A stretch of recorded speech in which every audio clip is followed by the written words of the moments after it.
Welcome to Professor Pincushion. In this tutorial, I'm going to show you how you can create the framed clutch purse. If we open it up on the inside, you'll see that it is lined with a contrasting fabric. I'll also show you how to make these folded designs into your fabric and then how to do the embroidered flowers. When we finish, I'll show you how to attach the purse frame. And in this particular case, I'm going to be using a hand-woven silk fabric, so I recommend using a lightweight fabric like silk. You don't have to use silk, but if you are and you need some tips, check out our other tutorial, which is working with silk and silk-like fabrics. In the meantime, I'm going to get started and show you exactly what you need in order to complete this project. So let's get started. To make our clutch, we're going to need the following items. First, you're going to need your main fabric. This is going to be on the outside, plus your lining, and of each of these I would get 1/3 of a yard of fabric. Then we're going to make sure that our purse has some shape. So you're going to need some heavyweight interfacing and some fusible fleece. For these I would also get 1/3 of a yard. So for all 4 of these fabric pieces, 1/3 of a yard should be sufficient. You're going to need our pattern pieces, which you can download off our site. Here I have my framed purse, or the frame of the purse, and this is 6 inches by 3 inches. So if you get something within this size, our purse pattern should fit you. Now you'll notice that I have holes all along the edge of the frame. This is so I can sew the frame onto my purse, the top of the purse. Now you can buy these without the holes. If you buy that, in that case, you're going to have to get some glue in order to glue your fabric portion of your purse to the frame. But I'm going to be using the ones with the holes and showing you how to sew those in. The last of our supplies are we're going to need straight pins and hand sewing needles, my fabric marker, sewing scissors, some embroidery floss, and then matching thread. This is matching my main fabric. And then I'm also using invisible thread because this is what I'm going to use in order to stitch on the fabric part of my purse to the frame. So once you have all your supplies, I'm now going to show you what you're going to be cutting out of your fabric using the pattern pieces. There are only 2 pattern pieces to this project. So I have this one and I have this one. For this one, this is going to be the front panel. So this is the outer shell of the purse and this is the front. It has the design with the folds and also the flowers are stitched in this area here. Now for this one, I'm only going to cut one out of my main fabric here. If you want to have the design on both sides of the purse, go ahead and cut this out twice of your main fabric. But for me, I'm only doing it once. So out of this pattern piece, I'm cutting one out of my green fabric here, and then I'm going to cut one out of my heavyweight interfacing. So these two are going to go together, cutting one out of this piece here. My next pattern piece is this one here. So this is also going to be the back of my purse, the outer shell. So I'm going to cut one again out of my green fabric and one out of the heavyweight interfacing. Out of the lining, I'm going to cut out 2, and then I'm also going to cut out 2 of this pattern piece out of my fusible fleece. So that's what you need to cut out in order to complete this project. The next step is we need to transfer our marks. So we have very important marks. On this pattern piece, we have a series of dots. This is going to be our stopping point when we're sewing our pieces together. So they would be stitched in this area and then left open in this area up here because we need to make sure that the purse opens up at the top. Then we have a series of marks down here. These X's are for the lining, so we keep it open so we're able to turn everything right side out once it's stitched together. In this piece, we have a series of these lines. We have a solid line and then we have a dotted line here. This is what's going to create our folded design in our front panel. So the solid line actually gets folded to the dotted line. So it's very important to transfer these marks. Now since I'm cutting out one of each, I actually pin my pattern piece with the wrong side of the fabric facing up. So then once I want to transfer my marks, all I have to do is take my pin, go through it, and turn it over, and then I'm able to draw my marks on the right side of the fabric. which makes it easier, especially for these folded lines, because we need to be looking at the right to fold it over. So that's why I'm doing it on the right side of the fabric. For these dots, you can go ahead and do that on the wrong side of the fabric. And the same thing for these X's. Now you need to be careful when you use your marking pen. If you're using delicate fabric, such as in my case, I'm doing it out of a silk, I'm actually going to use the marker that disappears in 48 hours rather than the water soluble one, because I want to make sure that I don't get my fabric as wet as what may need to be done in order to make the ink disappear. So if your fabric is dry clean only, then you're going to want to use this marker, or you're going to want to use chalk or beeswax. When you're cutting out your interfacing, I always like to cut out the interfacing so that it's a little bit smaller than my fabric piece. So I cut it out using my pattern piece, but then I go around and I shave off the edge about 1/4 to 1/2 inch, because you don't need interfacing where you have your seam allowance. So if the seam allowance is 1/2 inch, then I may trim off 1/2 inch all the way around. So it's a little bit smaller than my fabric piece. So that's why that's smaller. But once you have everything cut out and marked, we can go ahead and start applying our interfacing to our pieces. The fabric that I'm going to be using for my lining, such as I'm using this flower print, I'm going to be applying my fusible fleece to those pieces. For the main portion of my purse, so this is my outer shell, I'm going to be attaching my heavyweight interfacing. Now, if you're using delicate fabric that can't take a lot of heat, you're going to have to use the sew-in interfacing. And all you do is just cut out your interfacing pieces as normal, and you just baste them in place. But for this one, I'm using the fusible, and I'm doing it to the wrong side of my fabric, and the side that you could feel the little glue bubbles, that's going to go to the wrong side. I'm just going to place it right in the middle, making sure that my iron is good and hot. Lay over a pressing cloth, spritz it so it's damp, and then I'm going to grab my iron, which has already been heating up, and press down. And I'm going to leave it there for about 5 seconds, carefully lift it up, and then move it over to a different portion. So I'm being careful not to slide it, because I don't want anything to shift underneath my pressing cloth here. And then I'm just doing all areas.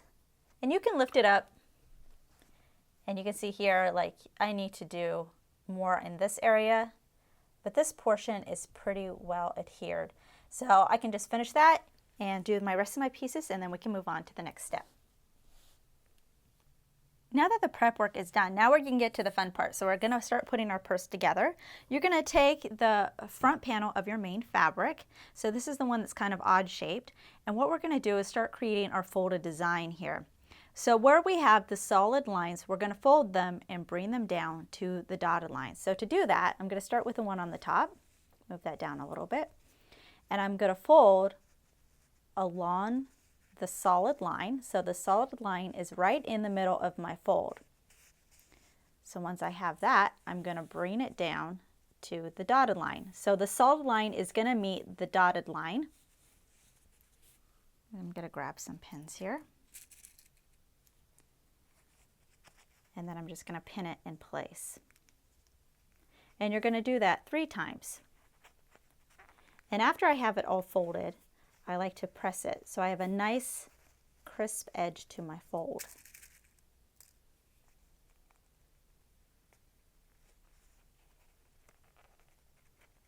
And I'll just pin it right here.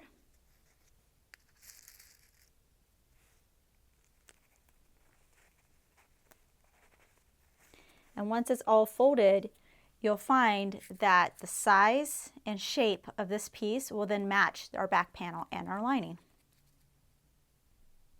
Here you can see that I've already done all my folding. So the next step is we're going to take it to our sewing machine. From the fold line, you're going to stitch in 1/4 inch. So it's not going to be right on the fold line, it's going to be in 1/4 inch. Same thing over here. I go in 1/4 inch and I stitch a line straight across. So that's going to keep our line folded and creased, And it's also going to give it a nice design look. So I'm going to go ahead and take it to my machine so I can do that.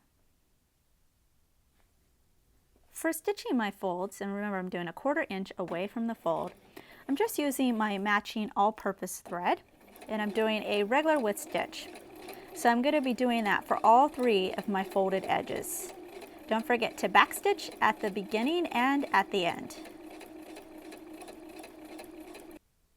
The next step is we're going to embroider our little flowers here. So you're going to need some embroidery floss, and I like to do this in the right section or the section opposite of my folded design right here. Just make sure that you don't do them too close to the edge or down here, because this is going to end up being folded to the bottom of the purse.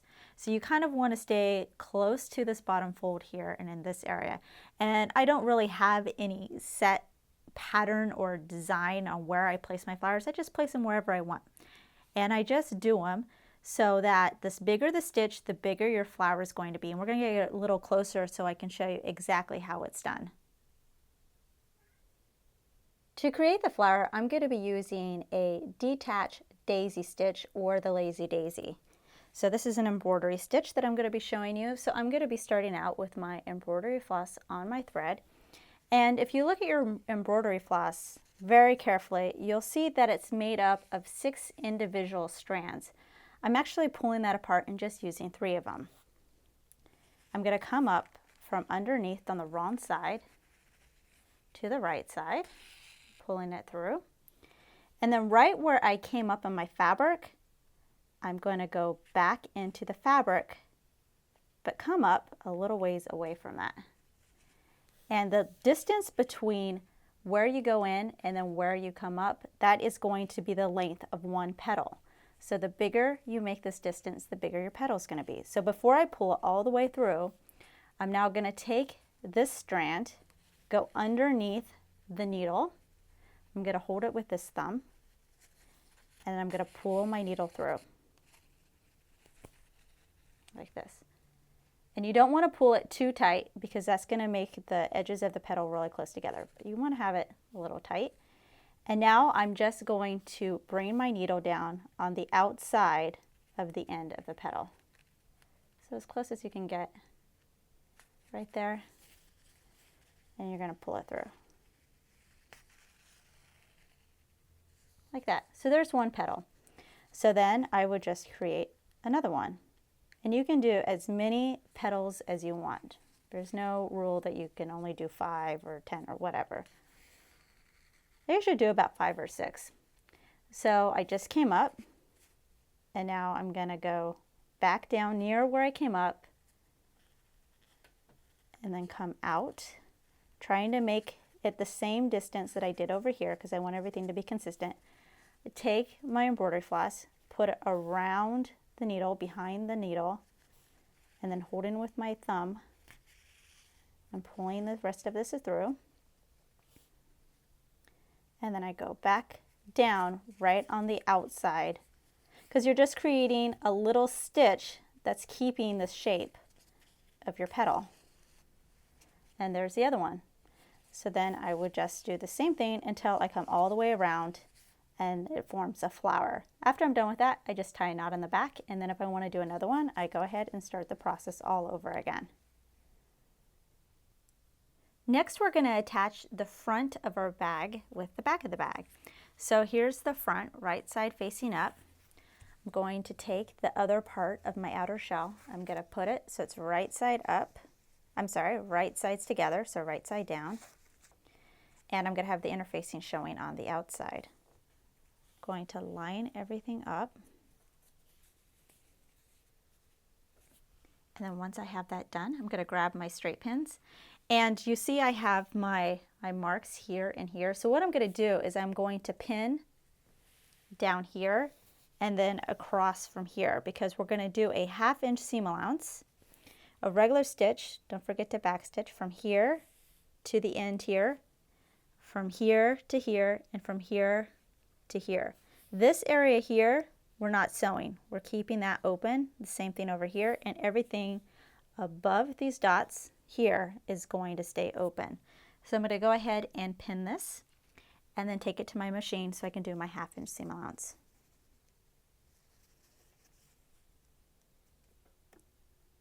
As I'm stitching my seams, I'm just doing a regular width stitch again. Everything should be normal settings on your machine. And when I get to the end here, I'm going to go ahead and do a back stitch. Okay, trim that, and then I start in on the other side, so the bottom of my purse. And do the same thing again. So I do it to all 3 sides this way.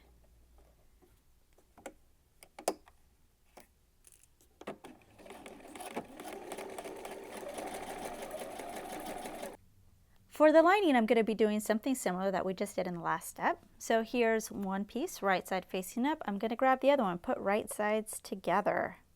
So the fusible fleece is sticking up. And just like you did before, you're going to pin the side from this dot down, across the bottom, and then from here to our dot. So in that case, it's very similar. Now the difference is going to be, we're going to stitch just like we did before, regular stitch from here to here, except now we have these X's, and these X's, we're going to keep it open between them.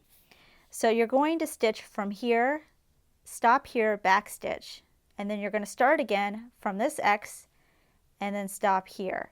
Again, this area, no stitching. We're keeping this open, so we're able to stitch this to our main fabric, and then we have a hole in order to flip everything right side out again.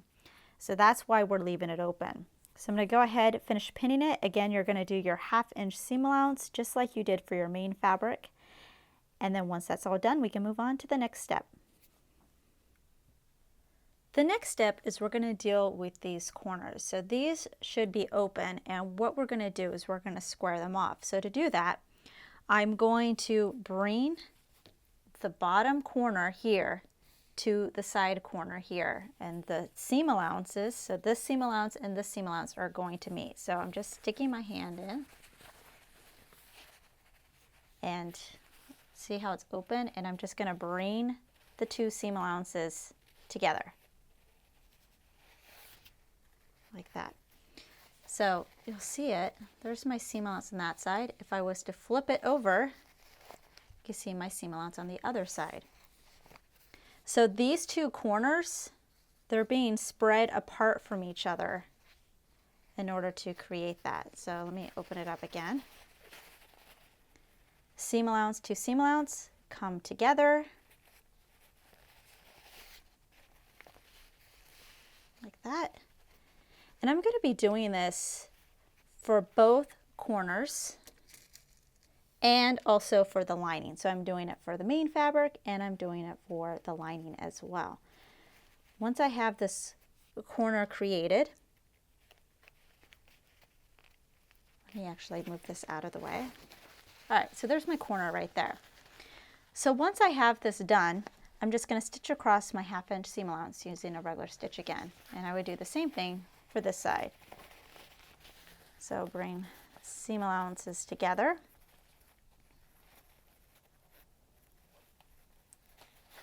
And then just straighten it out. And again, I'm also going to do this for my lining as well. And that is also just going to be a 1/2 inch regular stitch. So they're both the same. And then we're going to work on putting both the lining and the main fabric together. So we're actually putting our purse components together to create one lovely purse. After you stitch the corners, here's one corner here, and you can see my stitch line here. I did it in a contrasting color, so hopefully it'll be a little bit easier for you to see. I'm just going to trim this corner so it's a little bit closer to the stitch. I'm going to leave on about 1/8 of an inch because we don't want a lot of fabric to be bunching up right there. You can see I already did it on this side. So after that's done, I'm going to flip this whole thing right side out. And you can see I still have my hole there at the bottom.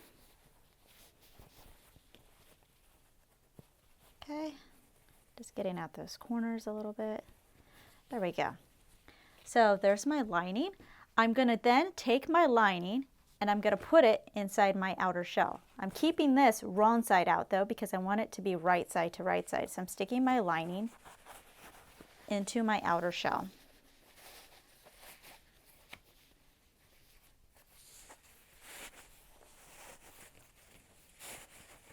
Okay, there it goes. Let's get it in there. There we go. Okay, so once I have that, let me grab my straight pins. I'm then going to pin. So here's the opening to my purse right here. So we have one side and we have the other side of the purse. So I'm pinning my lining to the matching outer shell all along this edge and then this edge right here. When we stitch it, you're going to be stitching it in two parts. You're going to be stitching it from here to here and then from here to here, because that just seems to be the easiest way.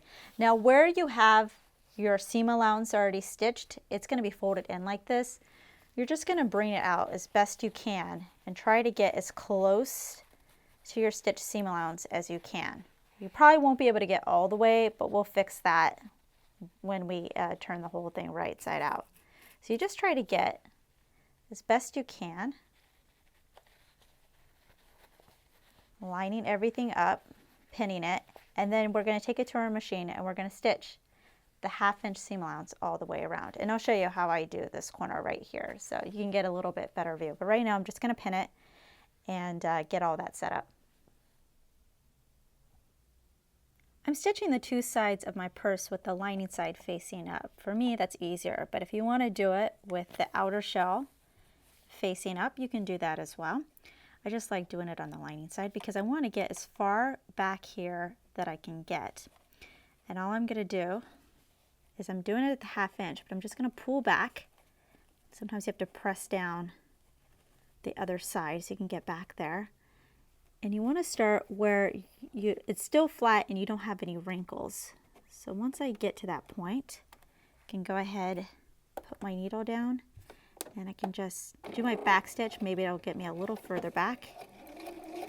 And then I just go forward. So you just do the best you can. Like I said, we can always fix it a little bit later if we need to. And just be careful going around the curves at the top. So then when I get to the other side, I'm going to go ahead, try to get as far back into that corner as I can. Do a back stitch, and then I'm going to do the same thing to the other side.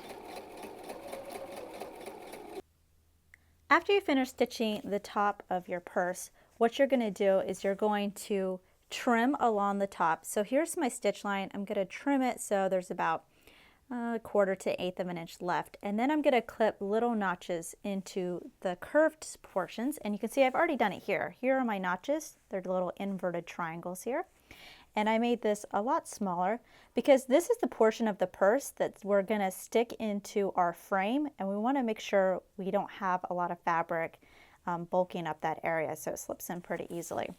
So I'm just going to go ahead and do the same thing on this side. So I'm just trimming it about right where my stitch starts. And then after I finish trimming it, I'll go back and I'll clip my little notches into the curved areas.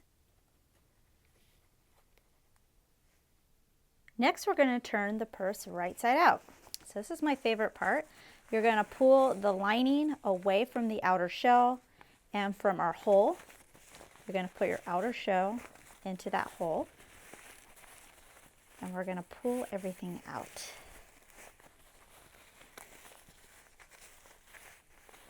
There we go. Your hand's small enough, you can actually stick it in there. And it might be easier to get everything out. There we go. All right. Let's see if I can get my hand out now. So what's going to happen is we're going to then take our lining and push it into our outer shell. So it's exactly where it needs to be. But before we do that, we're actually going to slip stitch this portion of our hole closed because obviously we don't want to have a hole in our lining. And if you look at the side, at least my side, here is the end of my lining. Here is the end of my outer shell, and there's a little bit of a hole. So I can also slip stitch here, and here's another one here. So that's why I said that when you were stitching these two pieces together, you just get as close as you can as possible, because then we can just go back and finish stitching it.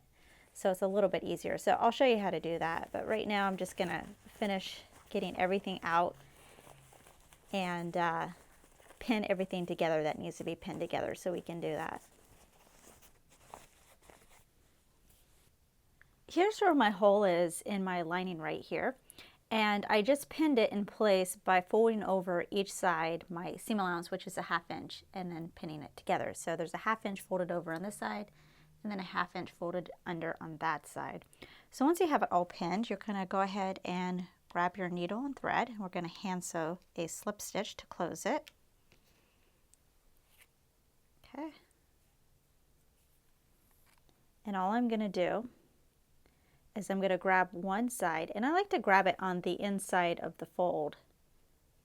That way when I pull it close, you're not going to see it as much. Pull it through, tuck my knot on the inside. So once I have it on this side right here, I'm then going to grab over on the opposite side, right directly across from it. Again, grabbing on the inside fold. And then I'm going to pull it through. And when you pull it tight, it'll close. So now that I'm on this side, I'm going to grab a little bit on the opposite side again. So I'm just zigzagging between the two sides. And I'm just going to continue until I get to the end. And this is all closed up.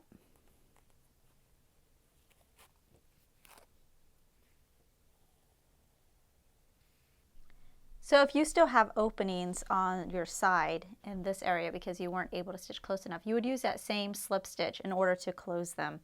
So once you've done that, you can go ahead and push your lining to the inside of your bag, and I would go ahead and press all along the outer edges of the purse, just so it's nice and flat, so you can go ahead and put it in the handle.